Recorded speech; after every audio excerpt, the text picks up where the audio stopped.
So the Chinese yuan just got a 13-year high. Go back 13 years, where was America? Well, we were on the precipice of handing everything over, okay? We were right about the point where we were breaking, and it was all going to be Chinese everything. Mm-hmm. So my guess is now that we are going to see, if Biden wins, he'll slip them under our military radar. They'll infiltrate us technologically, and we will be subjects of the new hegemony with the Chinese. They're going to be the leaders of the new world. Their dollar's going up, or their yuan, their value of currency is going up. Ours, inevitably, is going to go down. We're going to see a change in the America experiment turned Asian experiment, and all the money and corpse hauling beans. And what is that going to mean for us as Americans, do you think, Byron? Post 1989 and Russia, we'll have the mob and the gangsters taking over and the gangs, and it'll be chaos. It'll be social unrest. It'll be like it was right after the fall of Russia. It will divide up. It won't be the United States. It'll be the divided states of America. Well, we're already seeing the evidence of that coming. Now, let me just ask you this: do you think we're going to wind up in some kind of open conflict, open warfare, with planes and bombs and missiles being fired at each other with China over the South China Sea or over Taiwan? Do you think that's in the future, or is it going to be a different kind of a war? Yeah, I think it'll still be that cyber terror that's been going on since '99. If you look it up with the Department of Defense, in Latin, they write that we are at a state of war with the Russians and the Chinese. It's written. I mean, we definitively are in a cyber terror war. So you'll see an escalation of these diverging technologies shutting down entire power grids. We'll be subject to their technological boom of stealing our technologies, and that's it. And that's so terrifying to Americans. We get twitchy if our cell phone service isn't coming in well. Yeah.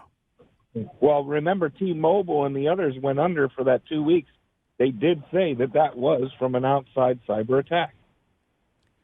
Well, and we've even heard people who have said that this coronavirus itself was a form of warfare, it being released or allowed to get out into the population and spread to the United States and other places, that in and of itself was a form of warfare by the Chinese, who are willing to sacrifice a large number of their own people to accomplish their goals in warfare. We're definitively in a state of war and have been for some time. It is written under the Department of Defense minutes. They put out the information out there. It's out there for everybody in plain sight that we have been in a state of war with these cyber terrorists throughout the world, mainly China, some of which are India, but they do it with simple phone calls, calling us saying they're Microsoft. And, good old Bill Gates said not too long ago, he goes, well, we wouldn't do anything that would harm or make the Chinese feel uncomfortable, right out there on MSNBC. So he's ready for the Chinese takeover in America as a second-grade, third-grade world nation. So I'm done. You've heard my piece. Well, that's a very interesting piece, Byron. We always love hearing from you. Thanks for being a regular caller. And I tell you what, I know from talking to you offline, you've got a lot of knowledge, and you really study this stuff. So it's always interesting to hear your perspective. Thanks for sharing it with us. Thank you. Well, I tell you, we were going to go out there, and I would have to say, Pat George, the out there segment we had planned was not as interesting as what Byron just did. I was just going to say it pales in comparison. It pales in comparison to Byron's comments there. I'm a little We can't even call it out there. No, I love Byron, but a little Debbie Downer.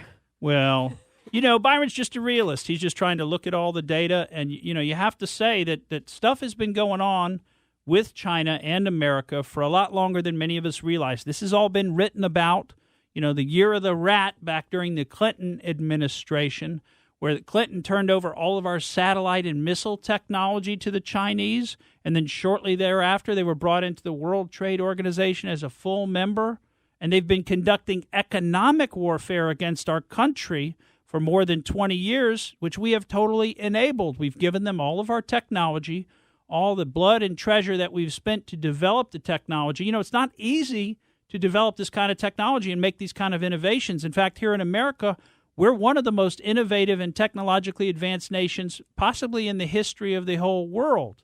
I mean, there's just some question, if you go back far enough, you know, were there ever more technologies way, way back in time versus more recently? Certainly more recently, you know, after the Germans, you know, in World War II, where they became very advanced with their rocket technology, and we imported a lot of their scientists into our country, and that's how we created NASA and our rocket technology.